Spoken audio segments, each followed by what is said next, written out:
Across the wires and through the air, those who seek will find me there. Story, wonder, voice, and art find the ears and find the heart.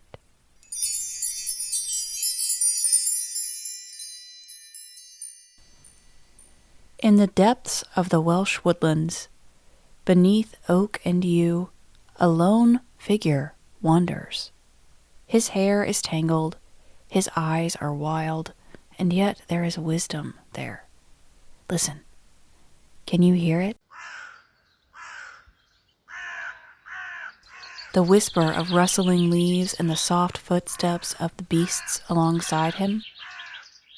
Ravens watch his every move from twisted branches, their calls echoing in the misty air. This is Merlin Wilt, Merlin of the Wild, the mad prophet of early Welsh legend.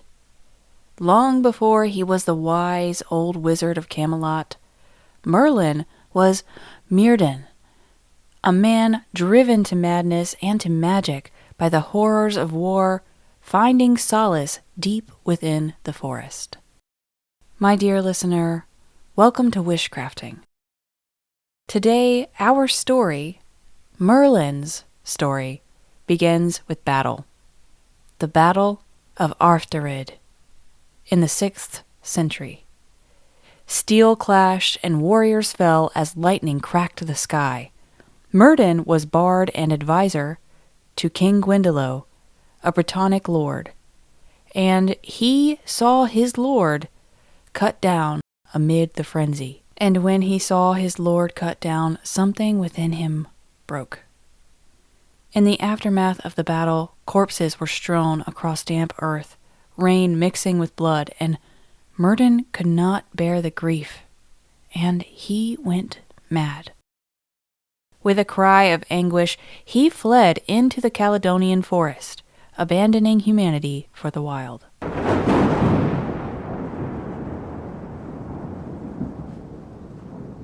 They say that he hid in the forest for 50 years, living like a wild thing. Imagine him there, ragged clothes, a cloak of deer hide, icicles in his hair in the winter's cold. He speaks not to men, but to apple trees and to pigs, his only companions. In one surviving Welsh poem, The Apple Trees, Merlin addresses a sweet apple tree that grows in the Caledonian forest, calling it the sweet apple tree of white blossoms, with a trembling voice. In this poem, he confides that it has been 50 years since that last fateful battle, since he lost his lord and his mind. He asks the apple tree for wisdom, for why fate has left him in sorrow. Each season the apple tree blossoms and fruits, yet Merlin remains in exile and haunted by his memories. In another poem, titled The Greetings, the mad Merlin speaks to a small pig, saying, "Oi, little pig," as if the creature could understand him. He says, "Little pig, beware lest Riderick Hale and his dogs come," warning the pig of hunters and comparing the pig's danger to his own, forever on the run, sleepless and afraid in the shadows of the wood. By communing with the humble beasts and the trees, Merlin finds both comfort and audience for his prophecies. In these wild solitudes, Merlin gains the gift of prophecy. It was as if losing his worldly wits opened his otherworldly sight. Villagers on the forest's edge whispered that the wild man could foresee the future. Wrapped in furs, muttering in strange verse, he became a figure of fear and fascination. The Celtic tradition has many such wild prophets, men who would go mad and emerge with wisdom. The Welsh called them gwylt, wild ones, a word that also meant mad.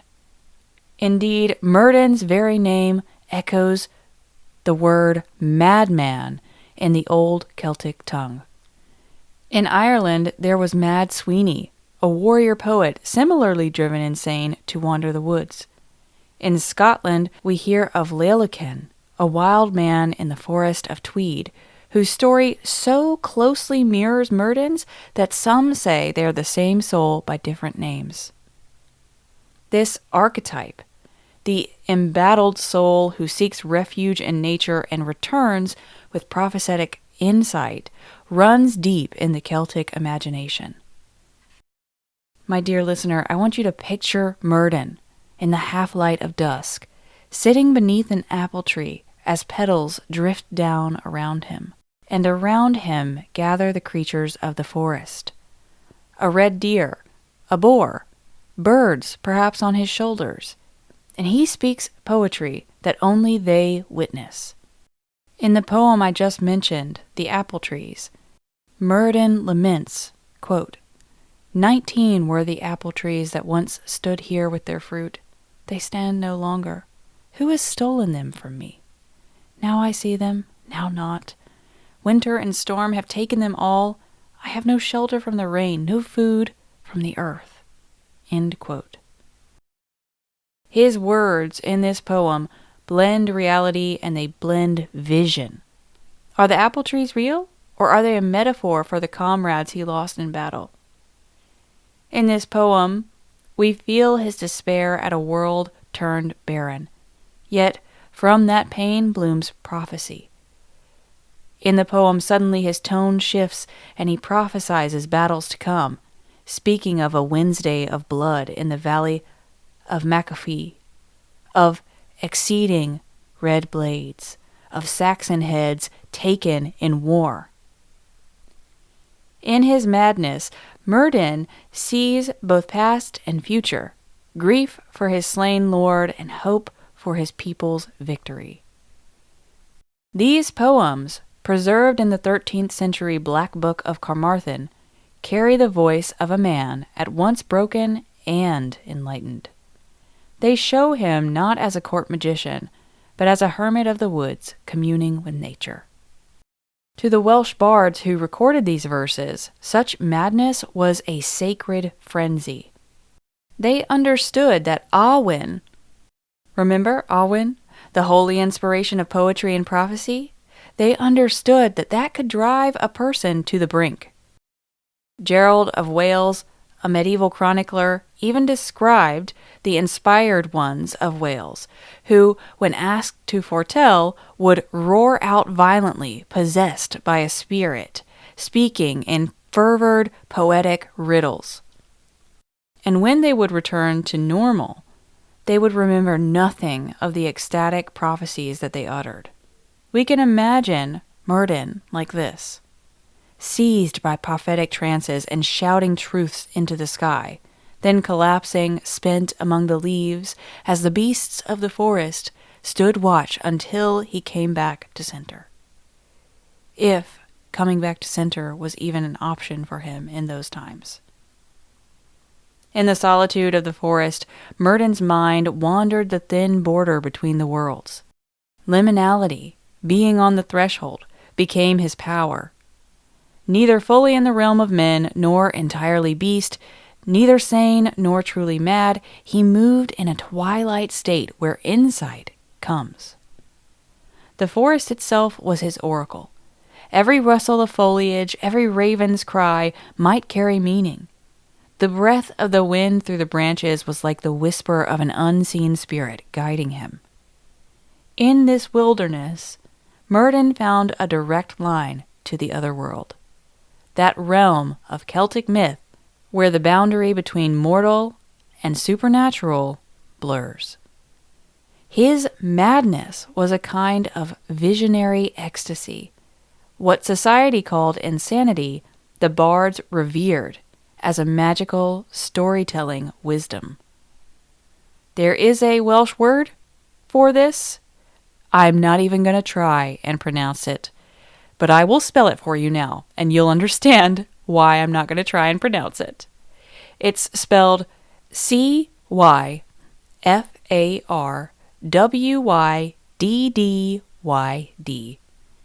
and it's a word that just encapsulates the magical storytelling wisdom and madness of these wild men that Merlin was a part of in legend.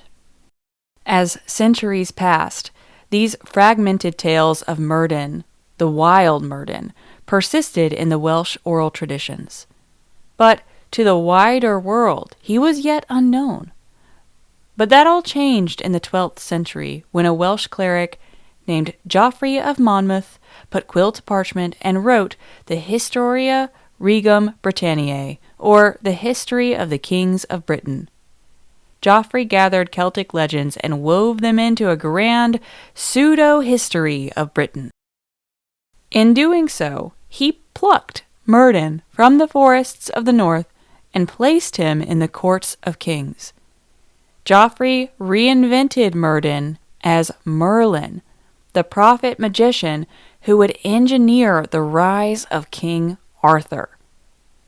It was Geoffrey who gave Merlin his familiar Latinized name, Merlinus, and legend has it that he avoided calling him Merdinus, a closer Latinization of Merdin, because it echoed merde, the crude word for dung or poop in Norman French. He didn't want to call him Poop, which that's a pretty good choice, I think. And so, Merlin he became. In Geoffrey's chronicle, we meet Merlin Ambrosius, a boy with no mortal father, rumored to be the spawn of an incubus demon and a mortal woman. This boy, only childlike in years, is presented to the tyrant king Vortigern, who needs prophecy to save his crumbling tower. Imagine a king's men dragging the boy Merlin up a mountain where a tower is crumbling. Vortigern was told that only the blood of a fatherless child sprinkled on the foundations could make the tower hold. But young Merlin, face calm and eyes far-seeing, laughs at the king's druids, saying, "Spare your blood, for beneath these stones a secret sleeps." He reveals that 2 dragons lie entombed beneath the ground, a red dragon and a white dragon, whose battles are causing the tower to collapse. At Merlin's instruction, the ground is opened up, and from the earth burst the 2 dragons, flaming and roaring into the sky.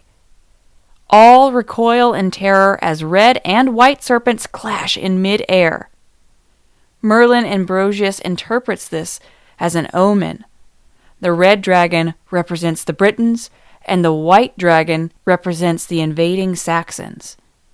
Though the white dragon dominates, one day the red will triumph. With this prophecy, Merlin spares his own life and gives Vortigern a glimpse of Britain's future. This story, the story of the hidden dragons, has existed in Welsh lore, but Geoffrey's Merlin is the one who claims it and makes it legendary. To this day, the red dragon is still on the flag of Wales, a nod to Merlin's prophecy on that fateful day in the Welsh mountains. Geoffrey's Merlin then becomes the king's trusted seer. He advises Vortigern and then Vortigern's successors, including Uther Pendragon, who is Arthur's father. In Geoffrey's tale, and in succeeding tales, Merlin's magic guides the very conception of Arthur. We hear of Merlin shape-shifting Uther's appearance to resemble another man, enabling him to enter Tintagel Castle and to lie with Igraine, facilitating Arthur's conception and thus making Arthur begotten in a bed of deceit and enchantment. A very interesting start for such a legendary heroic figure. Merlin ensures that the newborn Arthur is hidden away, safe from enemies who would kill the heir, by entrusting him to a loyal foster family. Later, Merlin orchestrates the famous test where the youth Arthur pulls a sword from the stone to prove his royal birthright. As Arthur becomes king, Merlin stands by his side as advisor and architect of his glory. It was Merlin, some say, who moved the giant's ring of stones from Ireland to Salisbury Plain, creating Stonehenge. Yes, he is credited for creating Stonehenge in some stories, as a monument for Britain's fallen princes. And it was Merlin who received from the Lady of the Lake the mighty sword Excalibur and gave it to Arthur at the outset of his reign. Through Arthur's reign, Merlin is depicted as a wise elder, a statesman, and a master of mystic arts, a far cry from the ragged madman of Welsh poetry. Yet, echoes of Merlin's prophetic madness still remain in his blood and in his story. Interestingly, not all scholars of the time agreed that Merlin Ambrosius, king's advisor, was the same person as the Wild Man of the Woods. Gerald of Wales wrote of two Merlins, Merlin Ambrosius, the court prophet, and Merlinus Sylvester, the woodland seer. He believed they were separate figures entirely, but popular tradition merged them, and so the Merlin we know is a tapestry woven of both threads, the wild prophet of Wales and the cunning mage of Arthur's court, all in one immortal character. But who was Merlin to Arthur? He was more than just an advisor. He was Arthur's bridge to the other world, the conduit through which magic and prophecy flowed into the mortal realm of Camelot. While Arthur wielded the sword and led armies, Merlin wielded knowledge, secret knowledge of other realms and times yet to come. He could perceive the veiled workings of fate, and in a way, Merlin stood with one foot in the human world and one in the realm of spirits. This liminality made him indispensable to Arthur, whose destiny was entwined with mystical forces, from the sword of power he received to the sacred grail his knights would seek. Merlin's counsel often meant the difference between disaster and salvation. For instance, in later legends we find that when Arthur was mortally challenged by his own half-sister Morgan and her treachery, it was Merlin's foresight that protected him.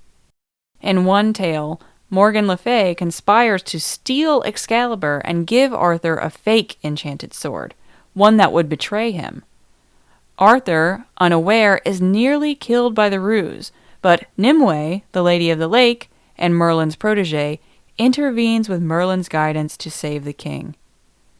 Merlin, though sometimes absent in person, had set plans and enchantments to guard Arthur from beyond the scene. Throughout Arthur's life, Merlin was a mentor figure, a tutor in kingship and in ethics. Picture young Arthur sitting by a hearth with Merlin beside him, eyes shining as he recounts the ancient stories of Britain, the folly of tyrants and the wisdom of just rulers, all of which he has seen. In some modern tellings, Merlin even takes Arthur on journeys in disguise to teach him compassion. A hint of this appears in the earlier legends where Merlin guides Arthur's father Uther by transforming him, and later writers ran with the idea of Merlin educating Arthur through experience, like turning him into animals to learn their ways, but that is a much later embellishment, but it's one that I really love. Regardless of when the story was told and which story is being told, the core remains. Merlin is the wise teacher and the prophet to the king. And yet, Merlin is always other. He's not quite a knight, and he's not tied to courtly duty except in his loyalty to the realm itself. This gives him a curious kind of independence. At times, he even clashes with Arthur's knights or with Guinevere when his advice is just too hard for them to swallow. But Arthur continuously trusts him above all.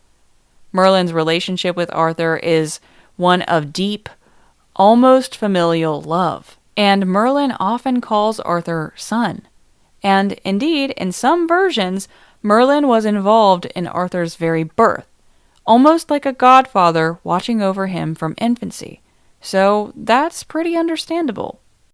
Merlin is also literally of otherworldly origin in some later legends. Born of a mortal woman and a demonic creature father, an incubus, he embodies a union of earthly and supernatural. The medieval imagination used this to explain his powers. He had demonic blood. Yet, by the grace of God and his own choices, he turned his powers to good. The medieval mind loved the idea of courtly knighthood, integrity, chivalry, and just generally triumphing over evil with good. And thus, Merlin stands as a liminal being within that medieval mind. He's at once human and not, good yet born of evil, sane and mad, flesh and spirit. Through Merlin, Arthur's Britain is connected to the unseen forces that shape destiny. As Arthur's glory grew, Merlin's own story took a melancholic turn. The chronicles and romances tell us that Merlin did not see the fulfillment of Arthur's reign all the way through to the end. His prophetic sight showed him too much, perhaps, and this included his own doom. Despite all of his wisdom, Merlin's heart was susceptible to human feelings, and he fell hopelessly in love, or perhaps fascination, with a maiden of the court, often named Nimue, or Vivian, or Ninine, depending on the source, who was one of the ladies of the lake and his protege. Merlin, now an old man with a long white beard and a mind heavy with secrets, devoted himself to teaching Nimue his magic. But the clever Nimue, while grateful for his knowledge, feared that Merlin's power could be too dangerous. Or perhaps she simply wished to be free of his influence. We don't know. But one peaceful afternoon, under the dappled sunlight of the forest, as the French tell it, or perhaps in the crystal cave beneath Carmarthen, as the Welsh tales suggest, Nimue used Merlin's own spells to ensnare him in an enchanted sleep. Some say she sealed him in a great hollow oak, or some say it was in a cave blocked by an invisible spell. In other versions, Merlin simply wanders off into the forest, following a gleam of vision, never to return, becoming once more the wild man, lost to humanity, and once again known to the wild wood. Arthur went on to face his final battle without Merlin at his side. But Merlin's story didn't end with his disappearance. In the folklore of Wales, whispers continued that Merlin still lives, dreaming in his cave or his tree, alive until the end of days. The town of Carmarthen in southwest Wales proudly associates itself with Merlin. Local legend long holds that an ancient oak tree stood over Merlin's resting place, and, quote, "When Merlin's oak shall tumble down, then shall fall Carmarthen town," end quote. In a twist of fate, the oak was eventually removed in the 1970s for road safety, and shortly after, Carmarthen suffered a terrible flood, and thus the prophecy, some say, was fulfilled in a fashion. Even in landscape, the memory of Merlin persists. Nearby is Merlin's Hill, where a cave is pointed out as Merlin's final resting place. But more than specific locales, Merlin endures in the cultural memory because he speaks to something fundamental in all of us. He embodies the timeless archetypes of the wise guide and the wizard. While Arthur, the once and future king, lies in Avalon awaiting Britain's hour of need, Merlin, in a sense, has never left. Over the centuries, writers and dreamers have invoked Merlin again and again and again. Medieval Welsh poets after Joffrey wrote new prophecies in Merlin's voice, using him as a mouthpiece to comment on their own times. In the Middle Ages, political prophecies were often published under Merlin's name to give them weight, as if the wild prophet was still out there, murmuring truths for those with ears to hear. Merlin has outlasted Arthur in many ways because Merlin is free from time. Arthur's story has an end, the tragic battle, the voyage to Avalon, but Merlin slips into mystery. His open-ended fate allowed every generation to imagine that he might still wander the woods, or that his spirit might be consulted for guidance. With many modern practitioners seeing Merlin as a kind of ascended master figure and calling upon him for guidance, wisdom, and aid in a blanket myriad of metaphysical situations. As society changed, Merlin's image changed too. From the medieval Merlin of prophecy, he became the Renaissance Merlin of magic and the occult. Then he became the Romantic era's Merlin, which was a brooding sage that was ever present in art and poetry. In modern times, Merlin appears in countless forms. A mentor to young heroes in fantasy novels, Gandalf, a figure of comic mischief in cartoons, even inspiring a wizarding school's headmaster. They all owe something to Merlin's template. Through it all, the essence of Merlin remains: wisdom, loyalty, and a touch of madness that together unlock otherworldly insight. Merlin's wild mind, that unbridled, poetic, half-crazed genius, reminds us that wisdom often walks hand in hand with the wild spaces, and the wild spaces within us. The Welsh understood that to hear the deepest truths, sometimes one must wander beyond the walls of society into the twilight of the trees and listen to the whisper of the leaves and the roar of one's own soul. Merlin is the living bridge between the civilized and the wild, between knowledge and mystery, and he invites us to step outside the ordered castle halls and into the forest at night, where magic lives in the hoot of an owl, in the flash of lightning across the sky, where there, on the border of madness, we find meaning. My dear listener, that's all I have for you today. I hope that you have enjoyed this story of Merlin and how he came to be the legend we know him as today, how a wild man becomes immortal, and how your soul, your spirit, your story, the very legacy of you, can also find that immortality when we get in touch with the wild spaces and that wild space within. That's all I have for you today. If you want to find more of my work, check the show notes. But until next time, my name is Wishamaya. Don't forget to keep your roots deep and your dreams wild.